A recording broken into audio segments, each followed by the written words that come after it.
Hello, hello, hello. Hope everybody's having a good day. This particular episode, I want to talk about something I saw which kind of bothered me a little bit, and basically the I was kind of looking around and I saw a thing from Steve Chivez, right, or Steve Shives, I guess. So I've heard it called both ways. He's kind of this left wing commentator, kind of guy, and he's a lot of his. Even though I'm more of a right wing kind of person, I do like a lot of his content, and I think he's kind of funny. He can be kind of mean spirited sometimes, but that kind of goes with the territory. But anyway, he said something. He did this thing about five stupid things about, and he talked about Ayn Rand, and now I can understand the whole, you know.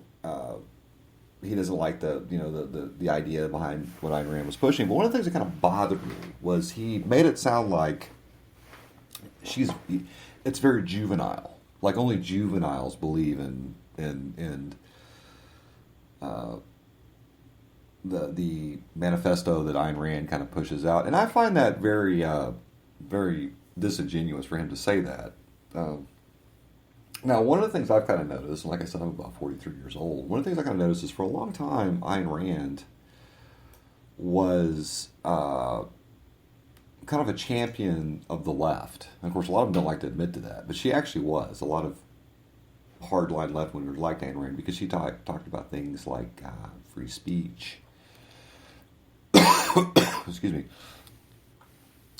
free speech and and independence and working on things, uh, putting yourself above others, things like that.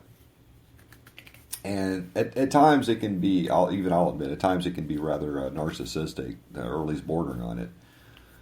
But I personally think it's a good message to have. Now, to sit here and say that her beliefs are juvenile, to me is kind of to give kind of a pop culture reference. It's kind of the same thing as like one of those really hipster assholes that you run into like in a bar or something like that. And they say that, well, only high school kids listen to Led Zeppelin or something stupid like that. To me, that's kind of the same thing. And I think Steve is very misunderstood. I think he misunderstands the whole thing, right?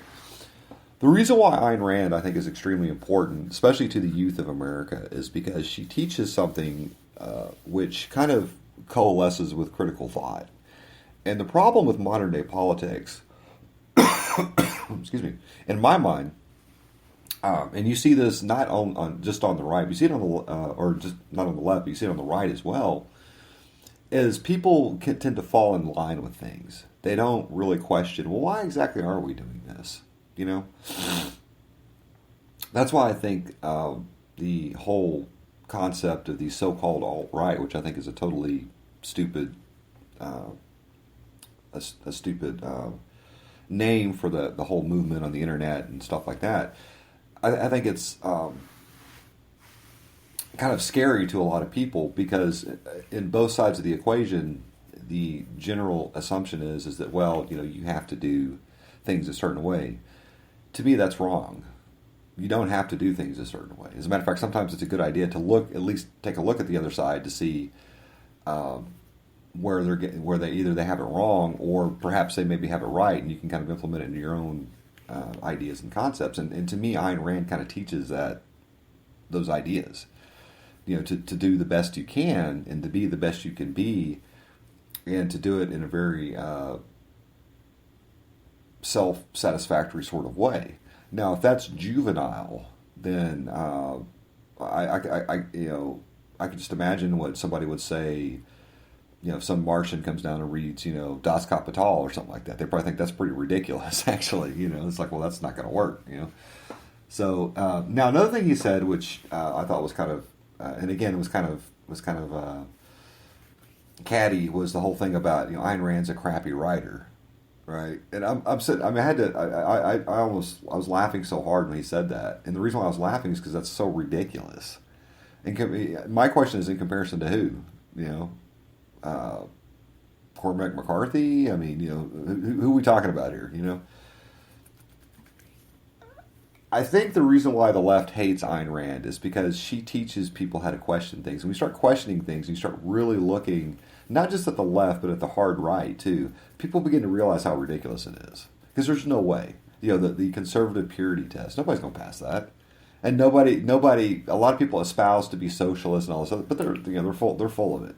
Those same people espouse to be socialists, they complain about how they don't have any money to go do things or whatever. And it's, to me, it's just ridiculous. Ayn Rand teaches people to kind of frame their whole lives in what's around them and what they need to get accomplished, their immediate world. And there's nothing wrong with looking at the world outside of that, but at the same time, sometimes you have to look at the immediate world to get results. To kind of cater your life as to what you want. Now, you can disagree with me as to that interpretation, but to me, that's why Ayn Rand, her books still resonate with people, 50, 60, 70, in some cases almost a century later, is because her philosophy, I think, is very easy for people to understand because that's human nature. And she kind of tapped into that. And now, the whole thing about her taking Social Security and Medicaid and all that, I mean, again, that's just like, whatever. My retort to that is, well, I mean, you talk about how you need to save poor people, but yet you drive around in a Mercedes-Benz and live in a nice house. And I'm not saying Steve Shives does or Steve Chavez does, but a lot of liberals, you see that a lot. Like Nancy Pelosi, she talks about helping the refugees. I want you to open up your fucking mansion and let them live there, So, yeah, it's just... But I just felt I should do this little video about that. I mean, I just think it kind of aggravates me when I hear stuff like that. Because it's like, you're just totally missing the point. And the fact that Ayn Rand, her philosophy still resonates after all these years, that should tell you something, that maybe she's kind of onto something, Now, you could argue, well, look at Christianity. Well, yeah, but, you give a kid, concepts like Ayn Rand, and you give a kid like, concepts like, communism or something like that. I guarantee the kid's going to go after Ayn Rand every time. Even a lot of your hardline liberalism. A lot of these kids don't really care about, trainee bathrooms and stuff. They really don't care about that. They're really more interested in trying to figure out how to make enough money to go buy the things they want or whatever. So let's be honest. I mean, to me, it's kind of catty to sit here and say that people are juvenile for reading her book. So anyway, I thought I'd put that little tidbit in there, and I hope you guys enjoy this video, and I shall talk to you later.